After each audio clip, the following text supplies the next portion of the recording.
la terrible querelle entre Volodymyr Zelensky, président de l'Ukraine, et Donald Trump, c'est du jamais vu.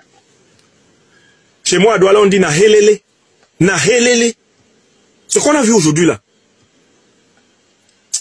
la fin des temps est arrivée. Tout est dehors, tout est versé.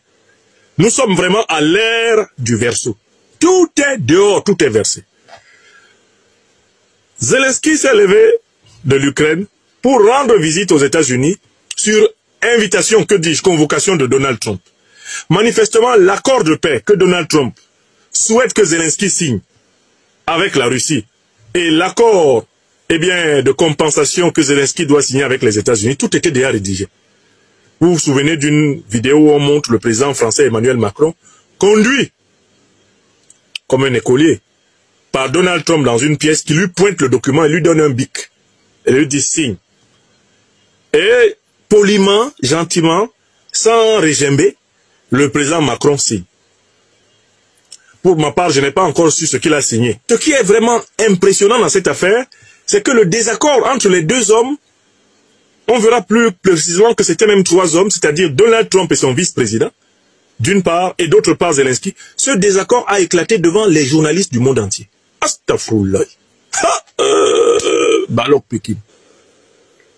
Dans l'histoire diplomatique du XXIe siècle, c'est la première fois qu'un clash d'une telle importance ait lieu dans le bureau ovale, c'est-à-dire le bureau symbolique et sacré des présidents des États-Unis, avec un chef d'État étranger en mondovision. Donald Trump lui-même, en concluant cette phase-là, a dit que les images de ce clash avec Zelensky allaient faire de très bonnes émissions de télévision. Lui-même, il était d'accord. Il a dit, c'est sûr que les télévisions et Internet vont chauffer ce soir. Et que lui, il a laissé exprès. Il a permis exprès que tout cela soit vu pour montrer sa bonne foi et montrer que lui, il est un homme de transparence. Une poignée de main très fraîche et Donald Trump qui tente au départ de détendre l'atmosphère. Il s'est fait tout beau aujourd'hui. À ses côtés, Volodymyr Zelensky, visiblement tendu et sur la réserve. Il y a quelques jours, le président américain l'a qualifié de dictateur. Mais lorsqu'il l'accueille dans le bureau ovale, le ton est au départ modéré. Vous et vos soldats avez été incroyablement courageux. Pourtant, très vite, la conversation s'envenime. Lorsque Volodymyr Zelensky explique ne pas vouloir faire de compromis, il est attaqué par le vice-président américain.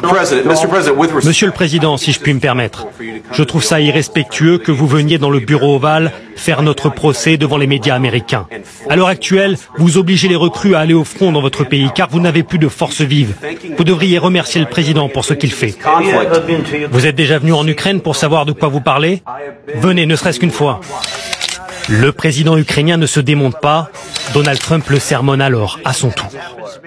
Vous vous sentez à l'abri derrière votre bel océan, mais vous sentirez la guerre un jour. Vous n'en savez rien. Ne nous dites pas ce que nous devons ressentir. Nous essayons de régler le problème. Ne nous dites pas ce que nous devons ressentir.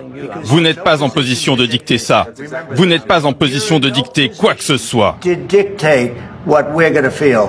Durant plusieurs minutes, la tension est extrême.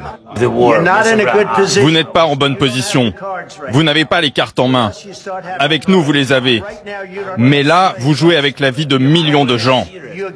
Vous jouez avec la Troisième Guerre mondiale. Vous devez être plus reconnaissant. Vous n'avez plus la main. Avec nous, vous l'avez encore. Le président américain tente une dernière plaisanterie. Bon, je crois que vous en avez vu assez. Ça fait un sacré moment de télévision, en tout cas. La rupture en direct entre l'Ukraine et le pays qui jusqu'ici était son principal allié. Regardez Zelensky. Quand on lui disait que servir l'impérialisme occidental n'a jamais rien rapporté à personne, il n'a pas écouté.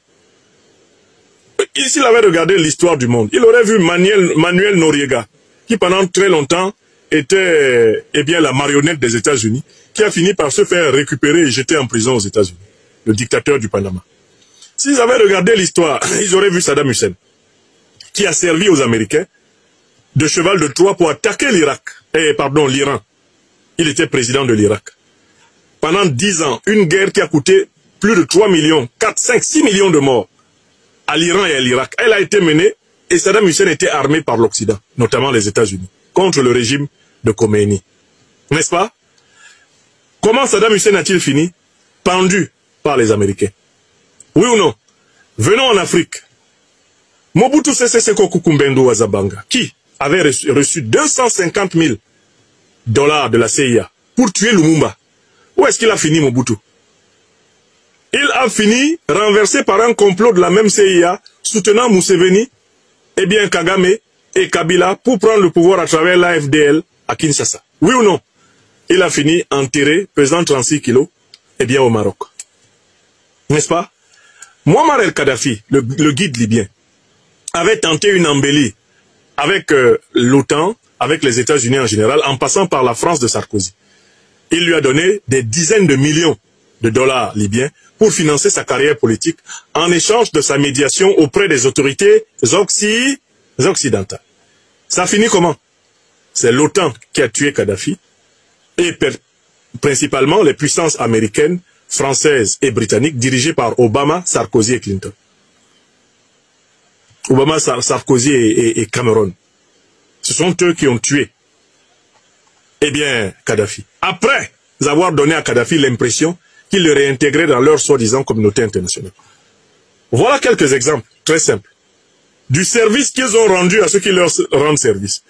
Au point que la diplomatie iranienne a publié ces derniers temps un petit communiqué pour dire que ceux qui servent les intérêts de l'impérialisme américain n'ont jamais été récompensés. Les Iraniens le disent parce qu'ils se souviennent du sort qui a été réservé à Saddam Hussein.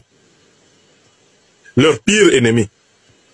C'est sous injonction américaine, ce sont les soldats américains même qui sont allés le trouver dans le trou où il se cachait, qui l'ont livré à ses pires ennemis irakiens et qui ont veillé à ce qu'il soit pendu haut et court. Bon. Je rappelle tout ceci pour que les Africains comprennent très bien que quand toi, dirigeant africain, tu décides de servir les intérêts étrangers